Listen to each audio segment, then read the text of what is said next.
Now, there's use cases for AI using to automate decision making in all of your business. Just think of any business process in your business. Deciding what carrier assignments to meet a delivery promise, examining of every transaction and deciding if that transaction is fraud or not. Decide in an automated fashion what actions will prevent customer churn, deciding when to service the machine at the right time before a breakdown occurs that can potentially cost millions of dollars. Decide whether to approve that loan based upon the loan application and regulatory requirements. If you think about your business, whatever industry you're in, those decisions exist. A chatbot solution provided by Druid, and we had two processes with high impact in PeopleOps team.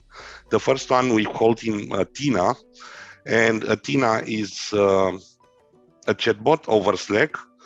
It works with Druid. It uses also Microsoft SQL Server and RPA, and it provides a way for mentees and mentors to meet together, and it grows the learning path for the employees of UiPath. It's not just the reading of the document, it's actually getting the document from where it is and doing the post-processing.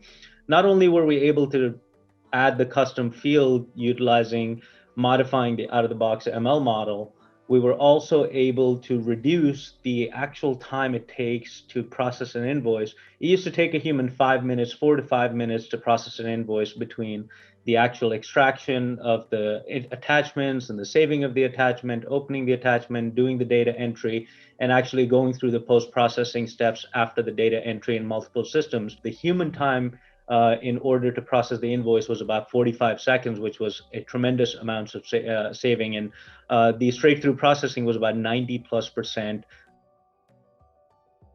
And in this problem, we have an AI program that constantly communicates with a microcontroller.